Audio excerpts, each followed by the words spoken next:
We're doing the Epstein Economy today. So we're starting off with a song about sexual assault. Because the Epstein Economy is all about sexual assault and grooming and conspiracy and blackmail. And what we're coming to learn is like, that's how America works. So this is the Epstein Economy.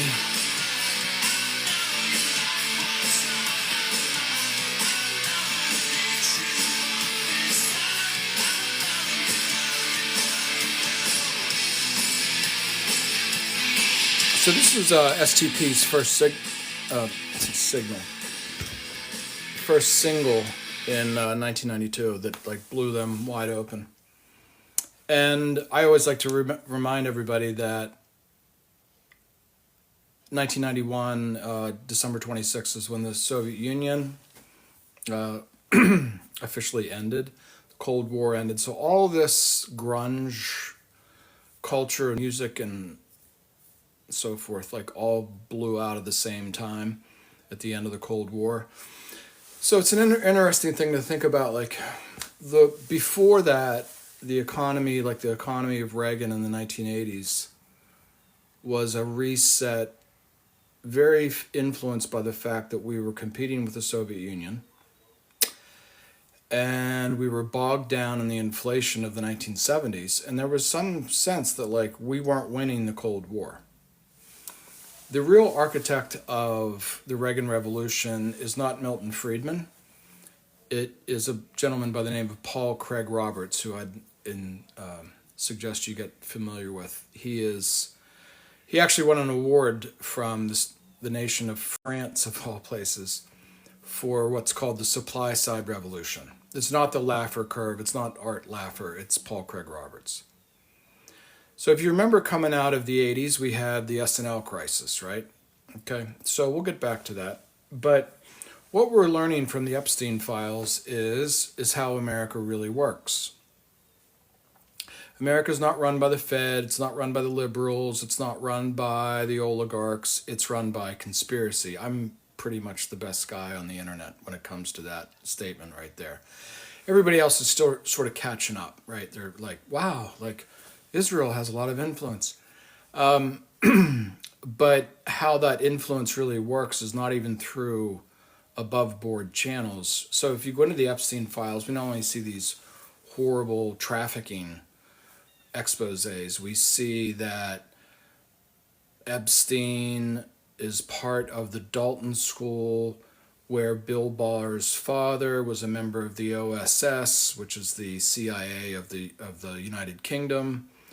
And who else worked there? We see that we've been infiltrated. And remember who created Death Star. Remember JFK said the British gave Palestine away and it wasn't theirs to give. So now here we are at the end of 25 years. I want to really set this up because we're going to go deep into like the numbers of the economy and where we are.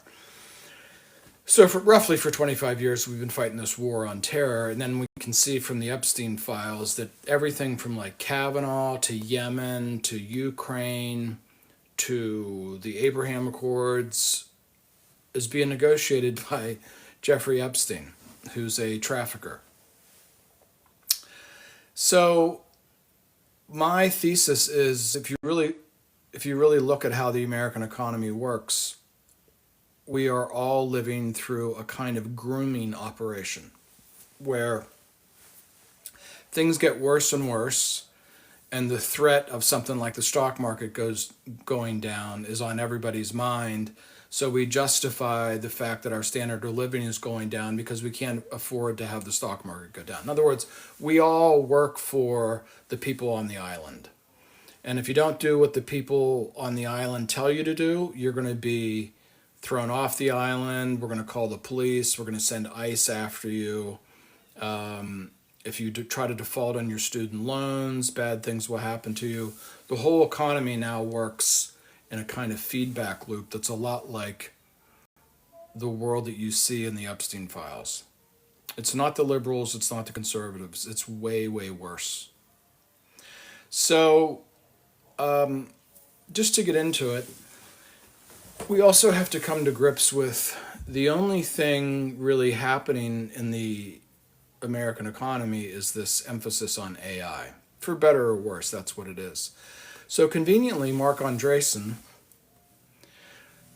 from a piece on Zero Hedge on Thursday, in an interview, it's called How America Can Beat China at the Biggest Industry Ever Built. Okay, they are estimating that AI, and we'll get into this, the large language models that people like Andreessen, Trump, Zuckerberg, Alex Karp, of course, of Palantir, and who am I missing? And of course, Sam Altman, are talking about is really a massive surveillance operation. It's all I've published on Substack. Even NVIDIA is already pointing out that small language models are the future of AI, not ever bigger large language models. There's already 4,200 server farms in the United States. 4,200. Okay? The estimates are, originally I did an estimate that according to Sam Altman, those server farms, and that's what they are, they're just massive servers with massive NVIDIA chips and other kinds of chips in them, was going to take up to 10% of American electricity, but I was wrong about that. Their plans are to take 10% of all the electricity in the world. Okay? So this is a conspiracy to like take over the world. It's a giant grooming operation to take over the world. That's the Epstein economy. It connects to the Rothschilds, it connects to Abramovich, it connects to Putin, it connects to, of course, the Middle East, the Ivy League. I thought it was, as a Yale grad, I thought it was interesting to find out this week that Harvard announced that even though Epstein was convicted in 2007, in 2025, they have now opened an investigation into Epstein's relationship with Harvard University in 2025. What is that? 18 years later. And maybe the architect of the whole shebang since the end of the Cold War is nobody better than Larry Summers, who has resigned his position. He's going to finish teaching. I think he appointed someone to finish teaching at Harvard. I guess there's 20,000 pages of documents in the Epstein files. Trump is in about 16 or 1,700 of them. I think Larry Summers is sort of also in the top of the list, and he is stepping away from public life. But just real quick, because I did some other work on this week, Larry Summers is the architect of deregulated derivatives, which are now in the quadrillions. Larry Summers is the architect of the Obama response to the great financial crisis, which is the TARP, suck money out of the U.S. Treasury, give a full wink and nod to Ben Bernanke to literally backstop every financial institution with a potential of $27 trillion of money printed. Actually, there was only about $7 trillion printed. And all of the, how do I want to say this? All of the subterfuge, is that what the word? Yeah, I'm going to go with that. All the subterfuge in the financial system, instead of being found out, erased, and people punished. Nobody went to jail after 2008. After the savings and loan crisis in the early 90s, 1,100 people went to jail. Bill Black, who was the head prosecutor in that process, said Larry Summers never even rang my phone. The guy that executed the prosecution of the S&L crisis was never even called on phone. Why? Because Larry Summers was covering it up.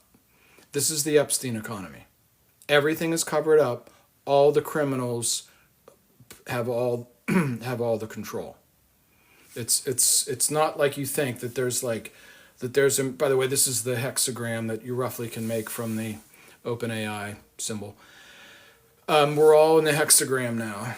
All the evil that operates in our civilization is not what you think. It's not operating in the basement. It operates everywhere and always, and it's making the fucking rules. If you hadn't come to grips with that, this is your time between now and the end of the year to come to grips with the fact that America is run by that conspiracy. I sometimes like to write it with a K, because if you write the word conspiracy with a K, it's a little bit scary, like a Mercedes that has the word compressor. If it just said C on it, it wouldn't be scary, but it has with a K, it's like German and weird and scary. So Larry Summers is the guy who has argued for deregulation. He's the guy that did away, under the Clinton, began the process of doing away with all the structure that was put in place after the Depression, namely called the Glass-Steagall Act, where they took investment banking, commercial banking, and insurance and separated them, much like my dad would separate sheep outside, so that they wouldn't contaminate each other with bad structures. All that went away, and which was part of the 2000 response, and then even further coming out of the 2008 response, all those guide rails were taken away. So there's no more guide rails. That's my point to you, is the criminals have taken over. Funny. I was at, I'm sorry to jump around like this, but that's the only way I can remember everything and get it all out. I was working out here in this little town and was walking out with a guy, and it's like mid-afternoon, and big muscular guy, and half my age. I was like, "It's Miller time." And he's like, "No, I'm going to the prison. There's a prison in town. It's really the only employer other than Walmart." And I said, "Oh, are you a guard there?" Everybody at that gym is a prison guard. He said, "Yeah." He said, I said, "How is it?" He says, "Fucking drugs everywhere." So again, that's the Epstein economy. The criminal activity isn't in the periphery. It is the economy. Look at what ICE is doing. Faces covered, running around, just terrorizing people. I don't know, probably driven by AI. They probably decide where to go next based on AI. So let's now, other than just making these broad sweeping comments, let's get into this Andreessen thing. Of course, probably the leading venture capitalist in the country, part of the group that bought TikTok, Silvergate, and of course Larry Ellison, either the number one or number two biggest contributor to the private contributor to the IDF. Again, there's no separation of like, this is a nation state, this is a nation state, this is the Congress, this is the mafia. Like, it's all one big thing. It's all one big Epstein economy. So Andreessen believes that, quote, "You are not going to get the old factories back, and you're not going to get the old jobs back in the way that they were 40 years ago when they were lost." Okay, so let's start there. So this is my point. Like, since the Reagan Revolution, we've deindustrialized, right? Jack Welch fired everybody in Schenectady, got rid of all the engineers. Other than jet engines, GE doesn't make anything. So it went from 600 billion to about 16 billion over the next 15 years because it didn't want to be an industrial company. It wanted to be a Berkshire Hathaway, and Jack Welch is not Warren Buffett. Actually, if you see them talk about it, Warren Buffett and Charlie Munger several times publicly would said, "We had no intention of ever doing any transaction with Jack Welch." So again, the bad people took over, and that's why the jobs are lost. But if you'll stay with me, I'll explain that it's worse than that. Okay. So Mark Andreessen explains that America can win the future of manufacturing by building the advanced products of the future in highly automated factories that create well-paying, high-skilled, blue-collar plush jobs. All right, I'm in. Now, what's happened since we've deindustrialized is we industrialized Asia. As Catherine Austin Fitts said during the 1990s, and that's why I'm putting a pin in this about the end of the Cold War, the capital was transferred out of the United States. So they didn't just they didn't just get rid of Schenectady and all the engineers in upstate New York. They transferred everything you buy that has the word General Electric on it is made in China, right? All your Apple products are made in China. All the chips are made in Taiwan. Okay.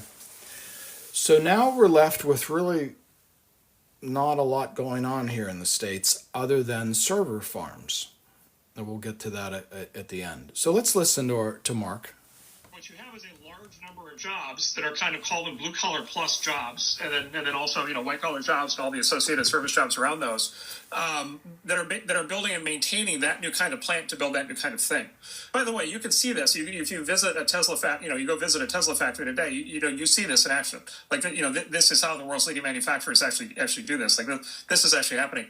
And so I think what you can do is you can leap forward on the nature of the product you're building, you can leap forward on the nature of the plant that you're building, and you can leap forward and actually create much better jobs, right? Higher paying jobs, higher skilled jobs that are frankly a lot more pleasant, that are a lot more interesting. And so I think you want to have like the futuristic outlook on this, and then if you pair that with the regulatory reforms and you solve all the issues around energy prices and natural resources and everything else that need to be solved, like I think that's the formula. And by the way, if we don't do that, all of those things are going to get made in China, which does mean over time, not just phones being made in China and not just drones being made in China, but also cars and also robots. The great industry of the future that I can spend a long time talking about is going to be robots, right? AI in mechanical form, which is going to be I think the biggest industry that's ever been built. And right now by default, China's set up to do that. Like what an amazing story it would be for America in the 21st century, which is we reindustrialize not to build the products of the past, but to build the products of the future. All right, I'm in. All right. Now he makes a comment about energy. Well, just 5 years ago or so, natural gas was like just above $2. Natural gas, where I live in Western PA, where I live right now, natural gas became like a waste product. Like there's so much natural gas, I like to say, under my ass that they don't know what to do with. There's the Marcellus, there's the Utica, and I think there's 2 layers underneath that. Okay, so they've built about 10 or 12 natural gas fired turbine plants. They're very simple. They're basically jet engines with a generator at one end. You take the water out of the natural gas, blast it through the engine, light it, spin the generator, and you're in business. So he starts off by saying that we have energy prices are a problem. Now, most people don't know that China has 2.5 times as much energy production as we do. They have embraced all forms of energy: coal, natural gas, solar, windmills, nuclear, etc. Most of the conversation in this country about energy is that energy is bad, that only renewables are good forms of energy, right? If you watch the presidential debates, let's say, it's all about carbon, carbon, carbon, carbon, carbon. And still it's about 80% of all energy produces some sort of carbon-based thing. So my point to you is we didn't do what needed to be done on the energy side. We didn't do what needed to be done. And he's getting at it's all regulatory, but that's not the case. We found enormous energy resources, primarily through fracking. Okay, so he goes into the thing that the old blue-collar jobs are gone. Schenectady, New York's not coming back. Flint, Michigan's not coming back. We've erased that we deindustrialized since Reagan and Jack Welch and blah, blah. We all understand that now, right? So Larry Summers set up this thing that deregulated the financial system. And he's saying, well, we don't have these kinds of investments in the United States because of regulatory problems. Okay? So there's another round of this.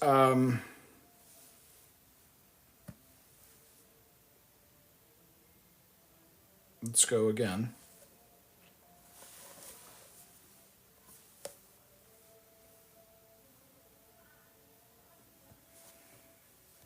Side. Just come back to the big picture thing. Is America in aggregate a force for good in the world? Is it important for the world that America succeed? Is it important that American values, Western values are preeminent in the world? Is it important that the world not devolve into a complete Soviet communism everywhere? The other direction is literally fighting everything about our culture, everything about our history, everything about our system. And the fact that it has appeal is like a weird psychological defect some people have. They just always want central control. They always think it's better. And by the way, it routinely doesn't work. It routinely fails because the world is too dynamic, and that's not nearly a fast enough iteration cycle. The thing that people want is exactly what we named the category. How do we build American dynamism? How do we build Silicon Valley in our own country? Geopolitically, we've entered a new era. We're at this exciting moment in time where both the need and the demand for new technologies is greater than it's ever been. The creator of the concept of the 5-year plan was, of course, Joseph Stalin. It was literally the Soviet Union run as 5-year plans. I'll do Ben a little bit. He comes from the People's Republic of Berkeley. The old model of World War II era mass machinery and mass men to win wars, like those days are long over. This should play greatly to America's benefit if we unleash our strength with flexibility, innovation, creativity, dynamism, and apply that into the battlefield of the future. We really ought to win if we're really able to do that. Okay, cool. Now, who runs the money in America? Who runs the capital? Not the politicians. He does. And the Jack Welches of the world, and the Larry Summers of the world, and the people who run the money, right? Here's the problem. So he's arguing against, we don't need these 5-year plans, we don't need to become China. He calls it, we need to win the new Cold War.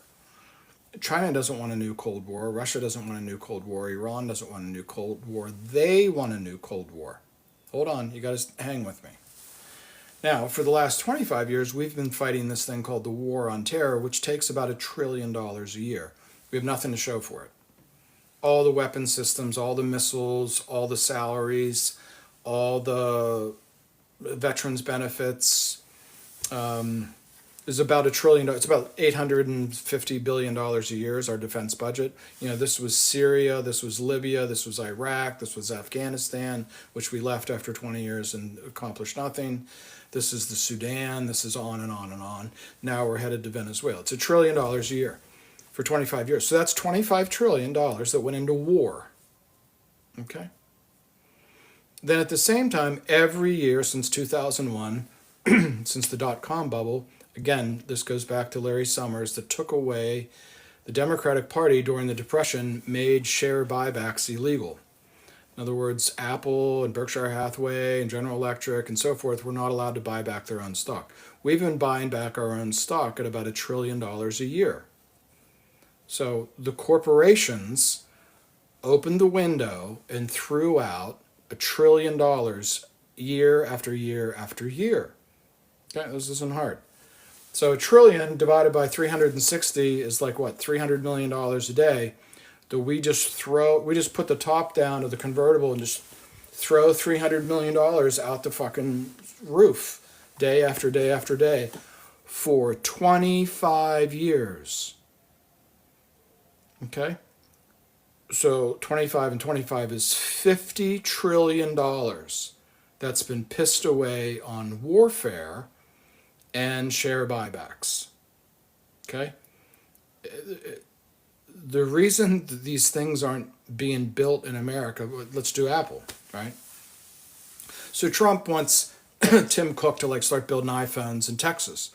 Well, Apple's been buying back its stock at $60-80 billion a year after year after year. What was the iPhone invented in 2007?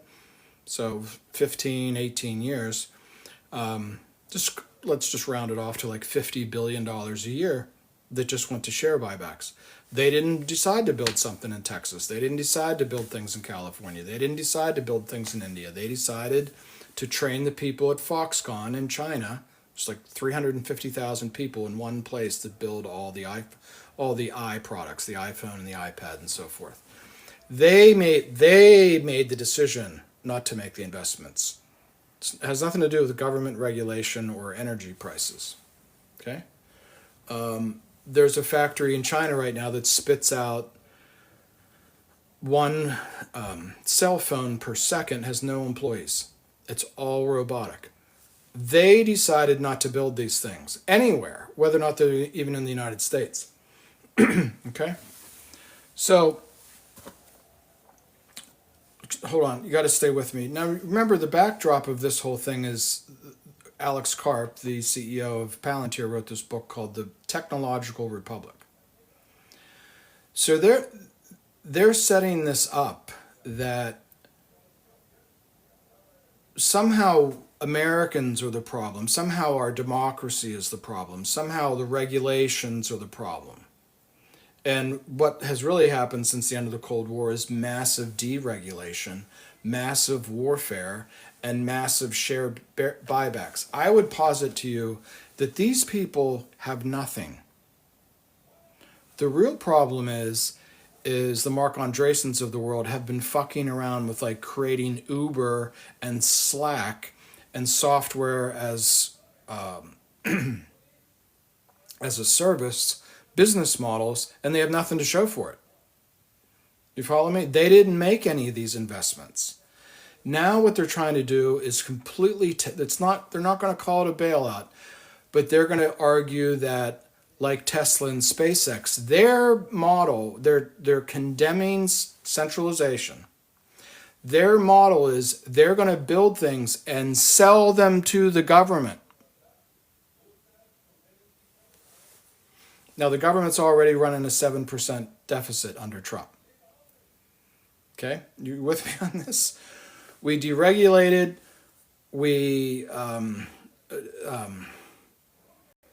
deindustrialized, we didn't make the investments here, they don't have anything.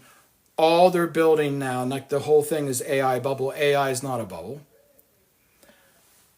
All they have left, the only strategic advantage we have, are these like super chips from NVIDIA that are being used for large language models. The future of AI is not larger and larger large language models. It's small language models, which you can run. Here's a little investment comment. Buffett just bought Google. It's because Gemini 3 is kicking everybody's ass. And here's the key. Gemini and Google's AI was built primarily on their existing hardware. They did not have to write hundreds of billions of dollars to NVIDIA. Apple went out and built their own chip called the M5. You should look into this during the holiday season. If your, I don't know, son, daughter comes back from college and they don't have anything to do, why don't you tell them to get on the Bruno podcast? And why don't you go to the Apple store and buy them an M5 laptop, because that's how AI is going to run. The new M5 Apple technology, the new chip, which was built primarily for AI, is 80 times faster than their old laptop to run AI models. See where we're going with this? Apple did what Apple's good at, hardware. Google did what Google's good at, software. They're going to win the AI race. It's not NVIDIA and it's not OpenAI. Okay? What they're trying to do is Epstein the US government. They're trying to build something that's too big to fail. They're trying to build an OpenAI that's too big to fail so that they can completely seize the federal government through this thing they're calling the Technological Republic. See how this works? They butt-gutted the economy. They did a bunch of fucking apps like Uber and Slack and so forth, which are like have no moat around them at all. They really don't have anything. So what they did is they Epstein the whole presidential race and captured Trump, right? Anything. So what they did is they Epstein the whole presidential race and captured Trump, right? So they captured this person who's to be their really their reality TV star, so that they could push through this new system.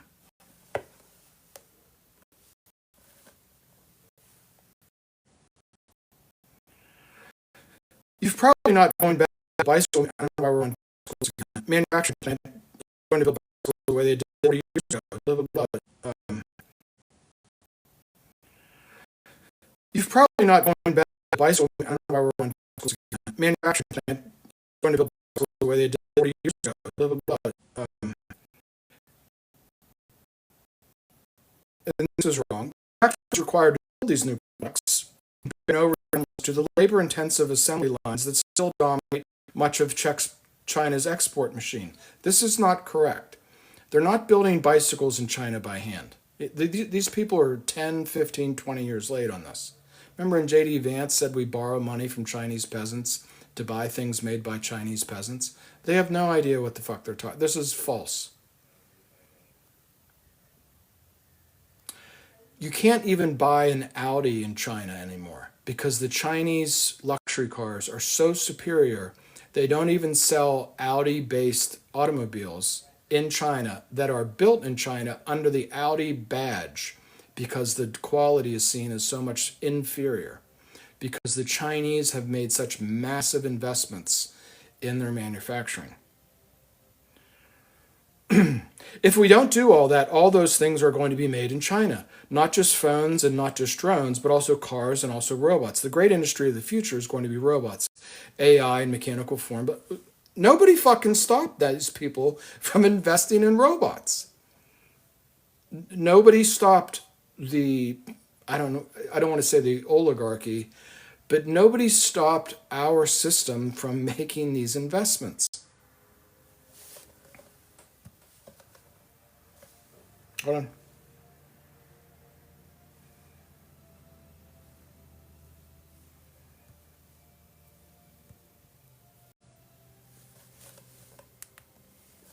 So now he gets into this thing called American dynamism. That's not playing for some reason.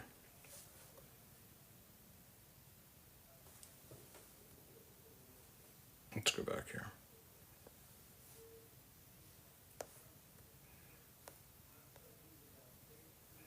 You have to, I know this is long to go through all this, but it's important.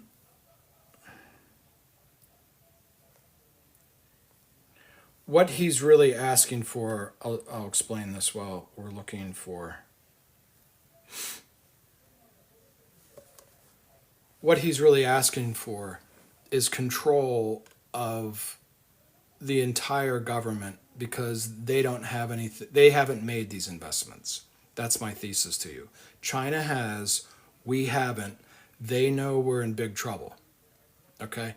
But what's even worse is they're trying to explain that the way to win this so-called Cold War is just through large language models. We're not investing money to build iPhones in Texas. We already have 4,200 server farms in the United States. They want to build one in Abilene, Texas, that's as big as Manhattan. The whole solution to this whole problem is just large language models. Let me try one more time to get this on. It's jumping between Zero Hedge and Twitter.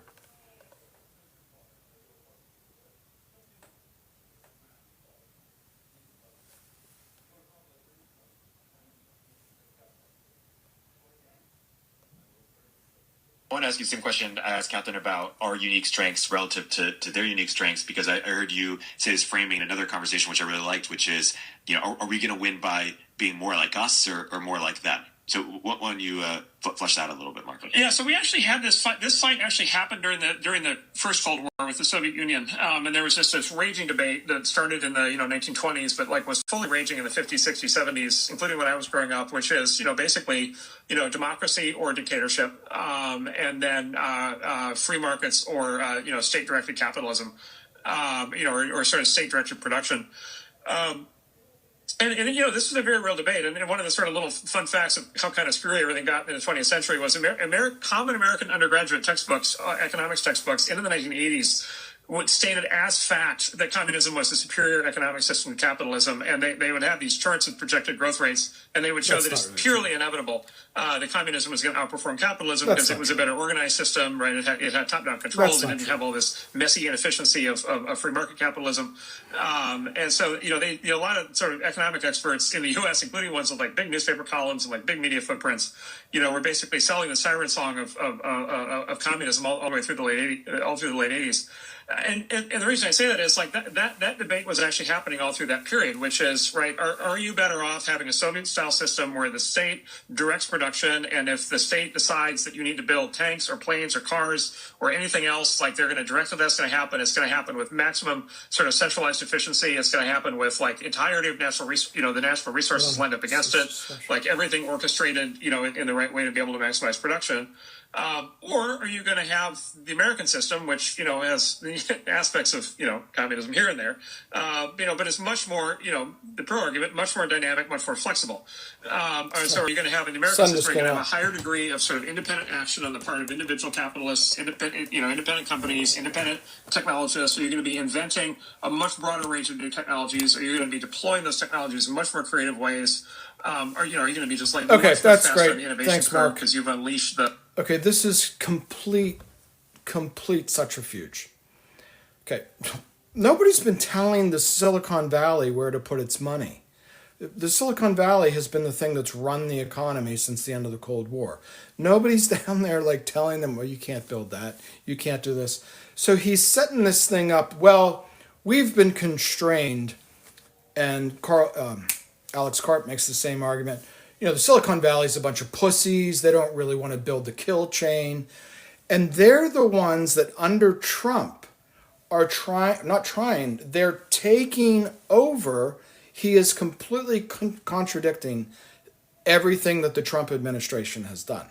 The whole economic activity since Trump stepped in is to let those people take over the government. See what he's doing here? He's saying centralized government control of production doesn't work. So you need to let us, who have run the system for the last 25 years, into the ground and have nothing to fucking show for it. You need to let us take over the government. That's why they wrote a book called The Technological Republic. See how this works? It's completely satanic thinking. It's the same thing that Peter Thiel does with the Antichrist argument. He says you need to let us have control using technology in the kill chain. Otherwise, there's going to be a new world order created by Greta Thunberg or something, who's like 15 years old. You need to let us make the new world order because the other people are trying to make a new world order. This is exactly how the Bolsheviks work. Okay? This is exactly how the Bolsheviks took over Russia. You need to give us everything because you guys fucked it up. But my point is, they're the ones that have run the capitalism since the end of the Cold War. You can't contradict that. He's the one that runs the biggest venture capital fund in the United States. Not Bernie Sanders. They're the ones that have run all the money. And they don't have anything. If China were to blockade Taiwan tomorrow, we have nothing in the way of chips. I mean, Apple I think both Apple and Google have started to make their own chips internally. That's great news. I just 5 minutes ago said you should look into that. If you really want to see the future of AI, that's what it looks like. These people are trying to make this argument that we need to build this Stargate thing where we're going to touch the face of God. That's again, this is like the Bolsheviks. This is a new religion. When you say, well, Mark, what do you have to show for all the trillions of dollars that the Silicon Valley has invested? And there's lots to show for it, right? Mainly apps, right? Mainly software as a service. But, and this is why I want to call this the Epstein Economy. We're in control of everything. If you don't give us more control, the economy is even going to get worse. Oh, you wanted to be a model? Well, why don't you go give somebody a massage? And if you don't do that and somebody pulls their pants down, we're going to deport you and your family back to Colombia or Mexico, or we're just going to call the police and say that you're a prostitute. This is how bad this is, people. We are at the end. They're asking for the last little bit of sovereignty left in the United States. They want this truly a cabal of venture capital, onshore and offshore conspiracy, illegal warfare like the next one in fucking Venezuela, to keep perpetuating the same thing that has led to no investment in the United States. Nancy Pelosi didn't cause the problem. The Democratic Party didn't. Noam Chomsky didn't cause the problem, although he's in the Epstein files too. They're the ones in control of the money. Their corporate system has pissed the money away with share buybacks and warfare instead of making the investments. Nobody wants to build bicycles in the United States with people turning wrenches. Don't insult our intelligence. This is the Epstein economy. It's grooming. They're constantly grooming for more money and more power and more subterfuge because they don't make anything. They don't make it. We did not make the investments we need. Let's go further. Look at what Trump did when he first took over. He literally ran around the world, was like gifted a plane from Qatar, stood in the Oval Office 2 or 3 days ago and talked about $21 trillion that doesn't exist. This is the end, people. This is the end of the Epstein economy. There's no $21 trillion of some 80-year-old asshole who has some sort of debilitating heart condition with a bunch of bad guilt in the Oval Office talking about $21 trillion that doesn't exist. This is the end because they didn't build it. They didn't build it. Now we're running not a 3% deficit, not a 5% deficit, but a 7% deficit.